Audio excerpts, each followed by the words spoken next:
Hello and welcome back to another talking video. Basically, I thought what I would talk about today would be a little bit about what the process is like for applying to Hagwons, and the reason why I picked this topic is actually because a lot of people have been sliding into my DMs, what's up, to ask me a little bit about my journey applying to come teach in Korea. So I thought I would tell you a little bit about it. I know it's not everyone's cup of tea. Not everyone who follows me is looking to apply to Hagwon. Some of you already work there. Some of you have absolutely no interest in that type of content that I do. So I'm sorry if today is not your type of video, but maybe next week will be. But yes, today we are talking about Hagwons. I thought I would talk a little bit about like applying, so where you find them, the interview process, what sort of documents I needed, and then a little bit about what it was like when I actually put my feet on Korean soil when I arrived. So yeah, that's what we're gonna do today. I hope you enjoy. On my channel, I talk a lot about teaching at a Hagwon because obviously that is what I do, but I don't think anybody really knows that I actually also applied to teach through Epik. So I am familiar with both application programs.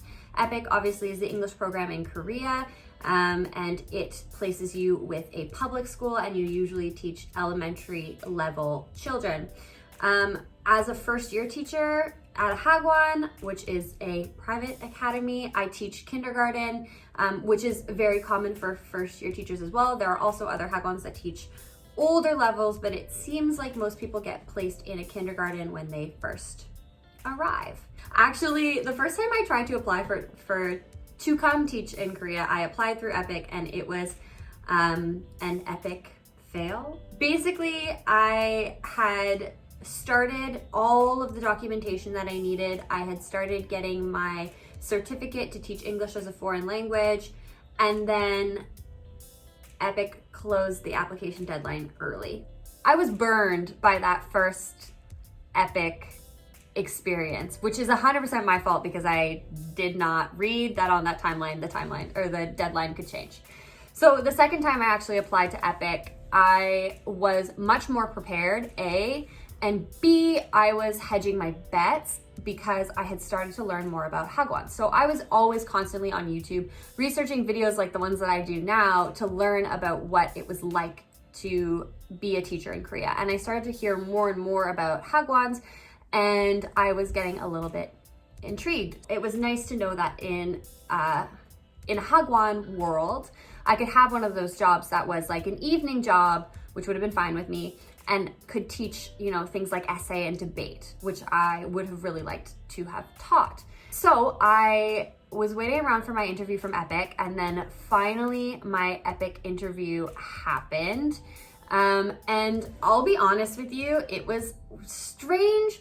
Like, it was not terrible, and I was prepared for it because I had read a lot of like blog posts about it and whatnot. I spent a lot of time on Reddit.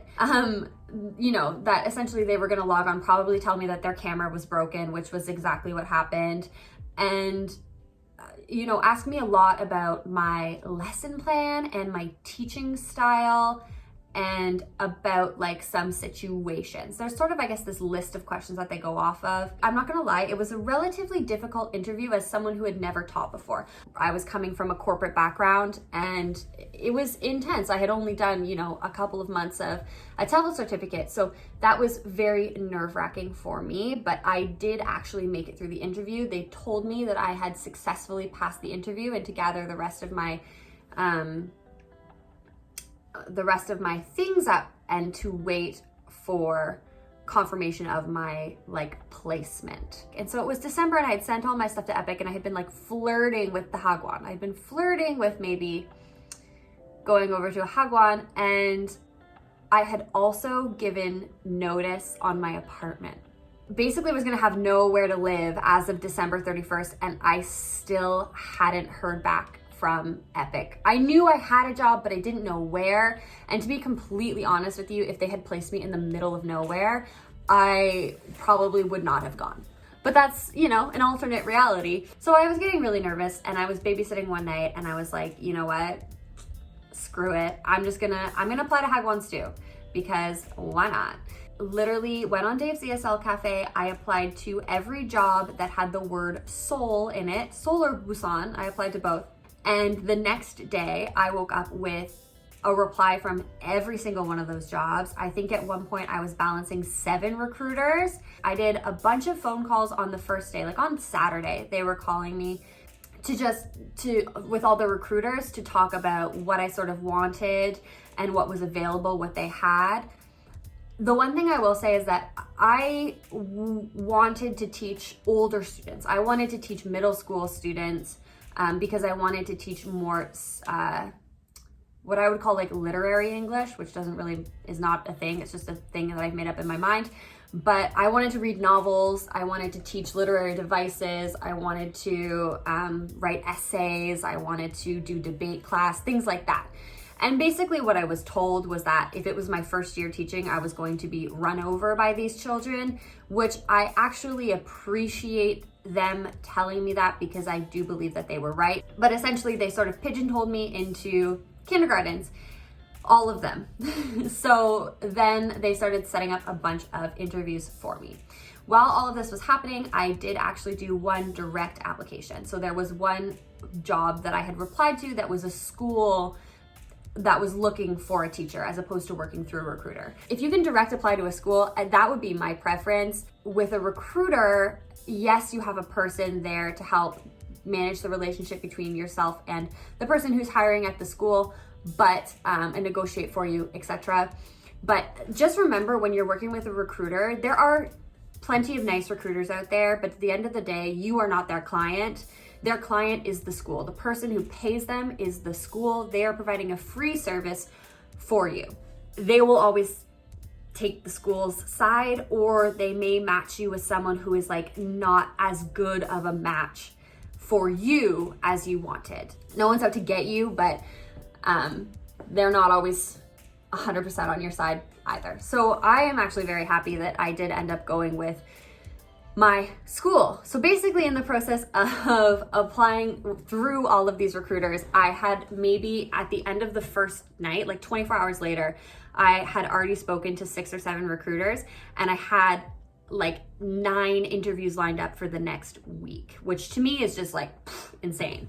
But I had also been talking to the school that I teach at now, so obviously spoilers, I went with them. I was also talking to them and they set up an interview with me, and so they were the first interview that I actually had directly with the school.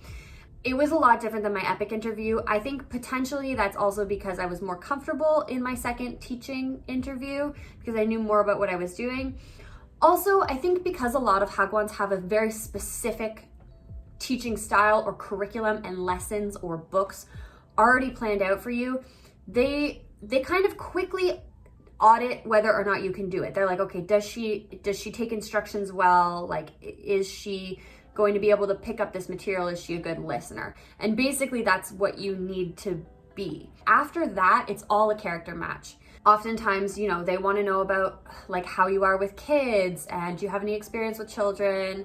You know, how would you describe your personality? Like, they're trying to test you to see if you're going to be like fun and bubbly for the children, because that's really important, right? You have to keep them entertained. They want to know if you're going to be a good cultural fit for the rest of the teachers. Like, are you kind of an ass, or are you like nice and fun? Will you give a good energy to the school, like in a coworker way?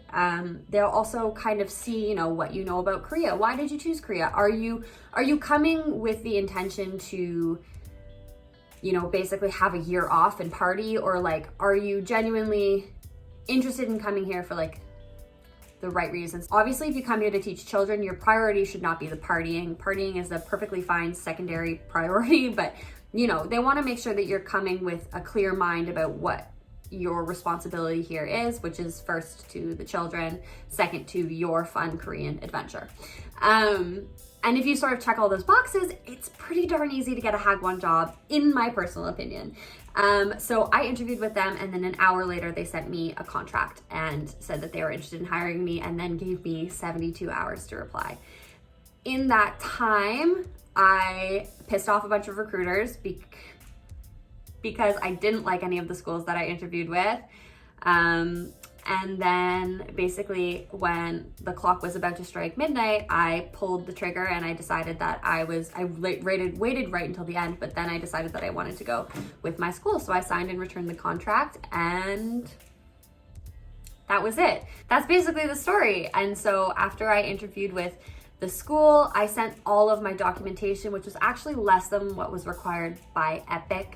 I sent them over the documents. They got everything cleared through Korean customs. They sent me something, or Korean embassy. I'm not a package. Through the Korean government, and they sent me things back to take to the Canadian embassy, or the Korean embassy in Canada, which I did, and I got a bunch of signatures, and then I scanned them back, and it's sort of this process, this back and forth of some paperwork. But then they bought me tickets and I flew on a plane. When I arrived, they had sent someone to pick me up. I got in that car. It drove me straight to my apartment, where my boss and two current teachers were there. They greeted me. They helped me bring my things upstairs. They took me out to dinner. It was lovely. And then they basically left me to be in my apartment. I didn't cry or anything. I think that's also because I have lived abroad before.